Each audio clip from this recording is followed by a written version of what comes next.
November 27, 2021 marks the 100th anniversary of passing of Abdu'l-Baha, who was the eldest son and successor of Baha'u'llah, founder of the Bahá'í faith. In the Shire Bahá'í community, together with millions of people around Australia and more than 100,000 localities around the world, will be commemorating this significant occasion in coming weeks.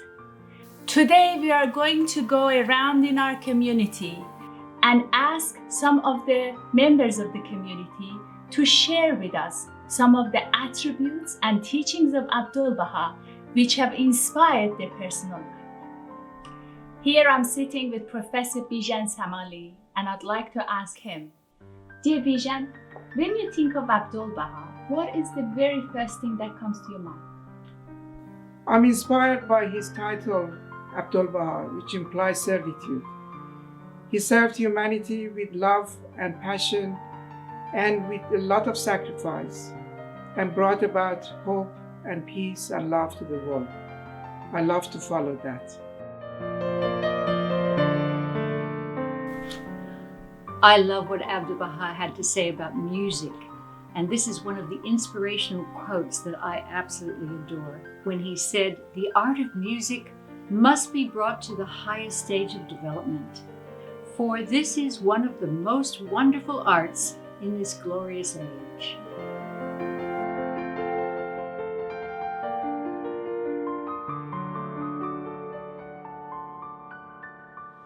Harmony of science and religion comes to mind, how he emphasizes that religion without science is merely superstition and science without religion is materialism. Center of the Covenant of Baha'u'llah. Interpreter of Baha'u'llah's writings. Patient and composed under all circumstances. Reliance on prayer for confirmation. The impact of his travels to the West on the societies of Egypt, Europe, and North America. The positive impact he had on all those who he met and corresponded with, including Alexander Graham Bell, Leo Tolstoy, Andrew Carnegie, Professor Edward Granville Browne, and the well-known Swiss science professor, August Forel, who actually became a Baha'i. He was an advocate for the oneness of humanity.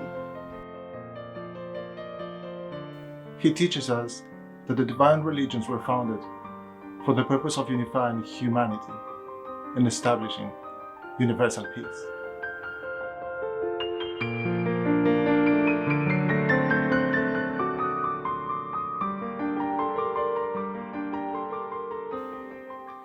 He made me easy to understand that all religions come from the same God, that there is only one religion in principle, and the social differences are because only of the time. Abdu'l-Baha meant kindness, forgiveness. He was a shelter for mankind, and that's the truth of it.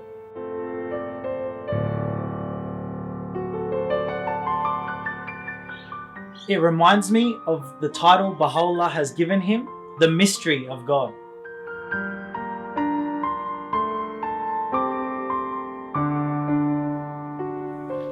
He's teaching me that whosoever serves humanity is closest to God.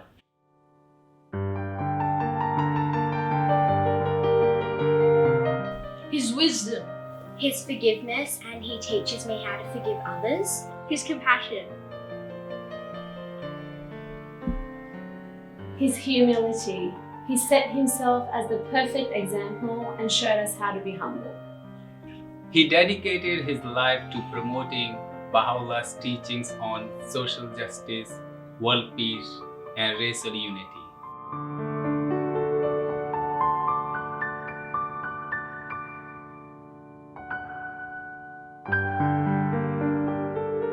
Abdu'l-Baha means the servant of Baha'u'llah, and he preferred to be called Abdu'l-Baha.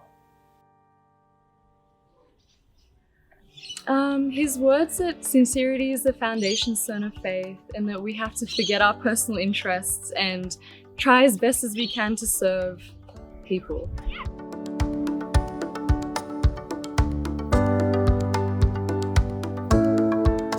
Abdu'l-Baha says, all the prophets of God, like a doctors to the soul, they gave prescriptions for the healing of mankind. Abdul-Baha described us as flowers, trees, and shrubs in a beautiful garden. This inspired me a lot, since I do flower arrangements. Every flower is different in color, shape, and height, etc. This makes an arrangement so unified, harmonious, and beautiful.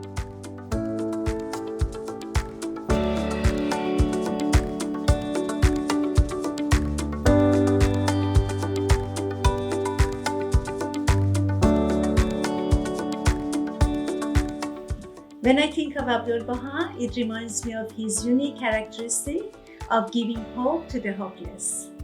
His emphasis on the removal of all forms of discrimination.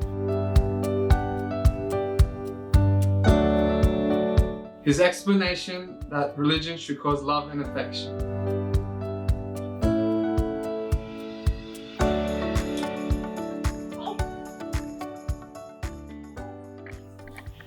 His words when he reminds us to be in perfect unity, to never be angry with one another, to love the creatures for the sake of God and not for themselves. He's a really good example of how we should treat other people and live our lives. This reminds me of one of Abdu'l-Bahā's quotes: "God is one, mankind is one, all religions are one."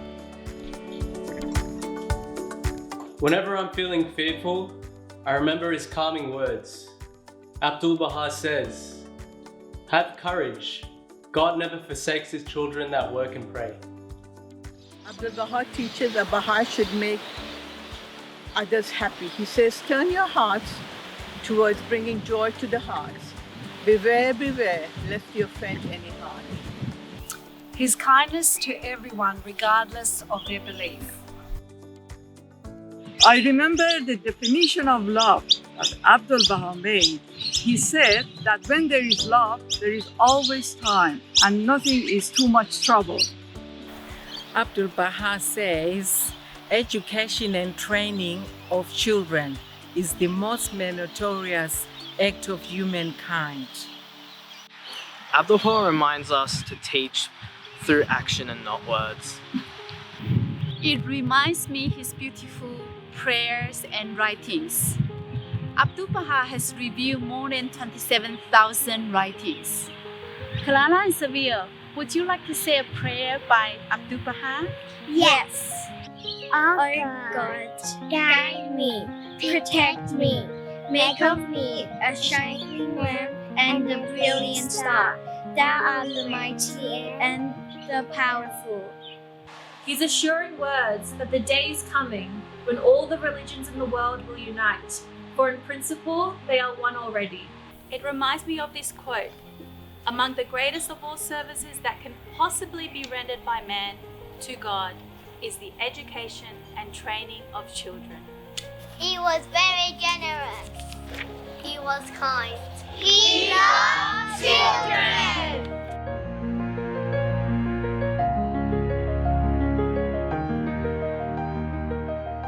The teaching: let your heart burn with loving kindness to all who may cross your path. No one should exalt himself above others, and that is, everyone is equal. Service to the entire human race is my perpetual religion.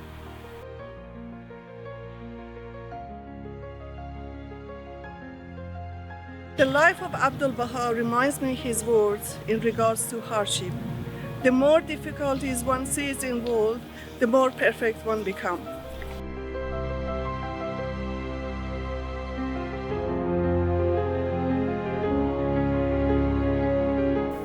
How joyful he was even in the worst condition.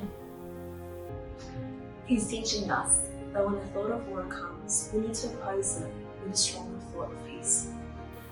His tireless service to humanity and to developing the Bahá'í community around the world. I think it's teaching us that religion should unite all hearts and cause wars and disputes to vanish from the face of the earth.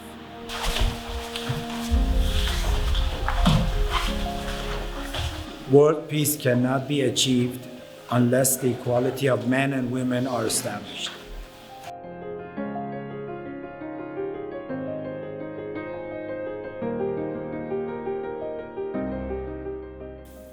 When it comes to Abdul-Baha, there are so many things that comes to my mind. I can think of a comment that Professor Edward Browne made. He had the privilege of meeting Abdul-Baha in 1890, and he made this comment. He said about his greatness and power, whoever who has met him cannot entertain a doubt.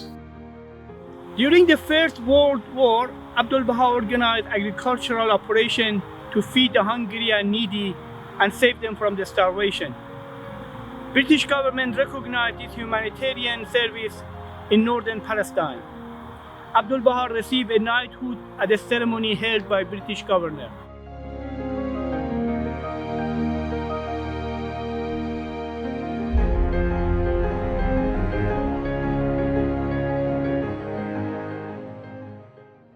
Look at me, follow me, be as I am, Abdul-Baha, Abdul-Baha. Teach the cause, follow me, be as I am, Abdul-Baha. Abdul-Baha, serve mankind.